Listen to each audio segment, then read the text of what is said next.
नमस्कार। आज का अपना टॉपिक है देशांतर। देशांतर क्या होते हैं? यानी कि वह काल्पनिक रेखा जो उत्तर से दक्षिण की ओर खींची जाती है उन्हें क्या कहते हैं? देशांतर कहते हैं। लंदन के पास स्थित ग्रीनविच नामक स्थान पर उत्तर से दक्षिण की ओर जो रेखा खींची गई है उन्हें प्रधान मध्याह्न रेखा या ग्रीनविच रेखा के नाम से जाना जाता है। ग्रीनविच रेखा के जो उपनाम हैं, जैसे कि 0 डिग्री रेखा भी इसको कहा जाता है, क्योंकि इसको 0 डिग्री से प्रदर्शित किया जाता है। इसे यामतो रेखा के नाम से भी जाना जाता है। कुल जो देशांतर होते हैं वो कितने होते हैं? 360 डिग्री होते हैं, यानी कि 180 डिग्री पूर्व में और 180 डिग्री पश्चिम की ओर, यानी कि टोटल कितना हो गया?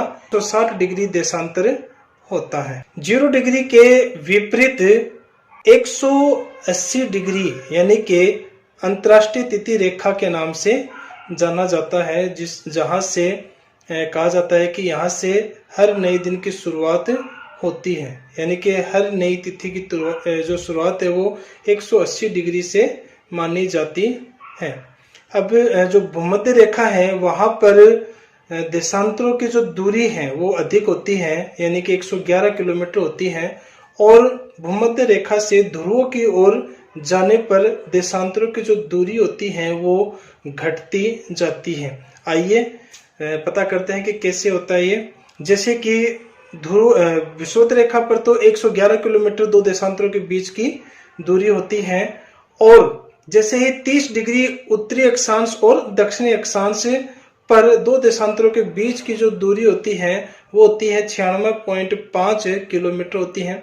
फिर 60 डिग्री उत्तरी व दक्षिण पर जाने पर इनकी जो दूरी है, इनके बीच की जो दूरी है वो और कम होती जाती है। कितनी हो जाती है? 66.4 किलोमीटर। फिर 80 डिग्री उत्तरी और दक्षिणी अक्षांशों के मध्य दो देशांतरों के बीच की जो दूरी है वो हो जाती है 19.3 किलोमीटर। और ध्रुवों पर उत्तरी ध्रुव यानी कि 90 डिग्री और दक्षिण ध्रुव यानी कि 90 डिग्री। तो यहाँ पर जाते जाते जो ध्रुवों की जो दूरी है, देशांतरों की जो दूरी है वो कितनी रह जाती है? 0 रह जाती है। तो यहाँ पर हम देखेंगे कि भूमध्य रेखा से ध्रुवों पर जाने पर देशांतरों के जो बीच की दूरी है वो कम होती चली जाती है, और अंत में जो ध्रुवों पर जाते जाते ये जो 0 में चली। अक्षांश रेखाओं की तरह ही देशांतर रेखाओं को भी डिग्री, मिनट और सेकंड में बांटा जाता है।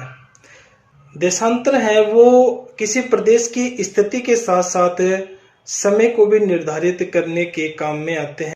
ग्रीनविच रेखा से पूर्व की ओर जाने पर समय है बढ़ता है और पश्चिम की ओर जाने पर समय घटता है। जैसे प्रत्येक देशांतर पर 4 मिनट और प्रत्येक 15 डिग्री देशांतर पर 1 घंटे की वृद्धि हो जाती है। इसी प्रकार से जो भूमध्य रेखा है वो सबसे बड़ा देशांतर वर्त बनाता है। और हम बात करें कि दो देशांतरों के बीच का जो क्षेत्र है वो गोरे कहलाता है। तो इस प्रकार से अब हमने छोटे से वीडियो में देशांतर के बारे में बहुत कुछ सीखा है। Thank you.